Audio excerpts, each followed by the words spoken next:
This is the Mig-21.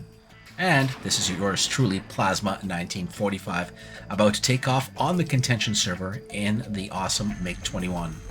I didn't have much time, so I grabbed a frontline airbase where you can only take Mig-21s and other Gen 3 or Gen 2 aircraft. But if you guys want to run your own server, here's a plug. Go and check out fox3ms.com. Fox 3 Managed Solutions provides servers for DCS World and other video games that can be customized to your needs for a small group or even for a large squadron. Now, we're taking off with the Mig-21. I've got maximum afterburner, I've got an extra fuel tank, a pair of S5 rocket pods under each wing, and some R-60 missiles for air-to-air, just in case I would need it. I'm about 20 miles away from a frontline farp, and I'm hoping to either take out a chopper or a low-flying aircraft that's coming in. And yes, there was an F-16 trying to come in for a landing, and he had because you ain't stopping a Mig-21 once it's rolling. Alright, airborne. Pull back on the throttle a little bit, and at this point, it's time to bring up the gear and bring up the flaps and head in for the target. Making sure my rocket pods are there. Let's get the gear going once we're stabilized and trimmed out. That's the other important thing about the Mig-21. You have to make sure the trim is properly set so that, well, you're not going to be pitching up and down like a wild man. Alright, the gear's in the neutral position, and I'm going to have to bring it up one more level and raise the gear completely. Alright, with the gear up, we'll need to return the handle back to neutral and lock it down. Make sure our flares are working, and let's follow north along the coast and look for something to shoot at. Now, I have not dropped bombs in the Mig-21. I could probably make a tutorial about that, but the rocket pods are easy to use. Once you've got the rocket pods attached, you'll need to set the tumbler in the top left-hand side of the HUD from the air-to-air, which is the 4 o'clock position, to the 10 o'clock position for pylons 1 through 4, and just in case, let's fire some rounds. Alright, those rockets are well on the way, and I'm sure some Syrian guy is very upset that a bunch of S5s just went off inside of his garden.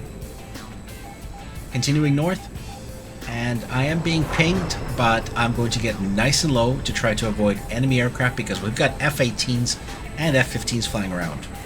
My only hope is to go fast and low and get to the target zone, wreak some havoc, and then fly back. Now what I'm counting on is that I'll be in and out quick, and maybe I'll be able to find some ground targets around the farp that I can rocket on, or I can pick up maybe a helicopter or an A-10 coming in. Alright, we've got Major Town coming up, and there are definitely some SAM sites, and I start getting pinged by them, and I've got some magic. First missile explodes behind me. I'm still feeling okay. There's a second launch. Explodes behind me as well. I'm not sure what sort of a lucky rabbit's foot or horseshoe I have, but I'm making it through okay. Alright, I'm in the enemy territory. Now it's time to use visuals. Mark 1 eyeballs to try to spot targets. There is no targeting pods here. This is all about the eyeballs. And there's the farp. And look at that. There's a target. Now, if that was too quick and you didn't see it, on the farp, we've got what looks to be an H-64 Apache. So let's come around and see what we can do. I'm still in air-to-ground mode with my S5 rockets. Worst case scenario, if the Apache does take off, I can switch over to my R-60s. But the Apache's not a slouch. Even though he's just starting up, you can see me crossing behind them there from left to right as I make my turn. Once the Apache's in the air, he can be quite dangerous. He can even try to hit me with a Hellfire with his cannon, and his flares are very good at distracting the R-60s that I have. Alright, I've got the approximate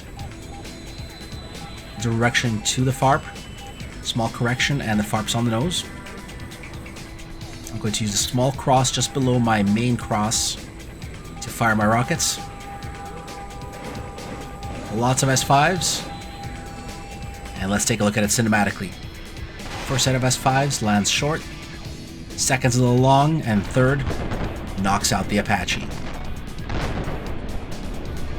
That guy will not be spreading imperialism through Syria anytime soon. Now the next tricky part is to get back. And we've got SAMs shooting at me here. I'm maneuvering, staying low, trying to avoid their fire. I can see where one of them launched. I've got my rockets ready. Another miss. There he is on the front. Rockets away. First missile misses.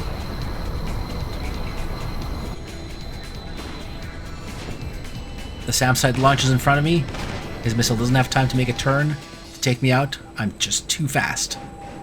And he's been destroyed. Now some folks say that the F-16 is fun to fly down low, but I think nothing beats the Mig-21 on the deck. The F-16 is awesome, but the Mig-21 is exhilarating. And better than that, those SAMs can't touch me. Alright, I hope you've enjoyed this quick flight in the Mig-21. Make sure you like, subscribe, and I'll catch you in the next video.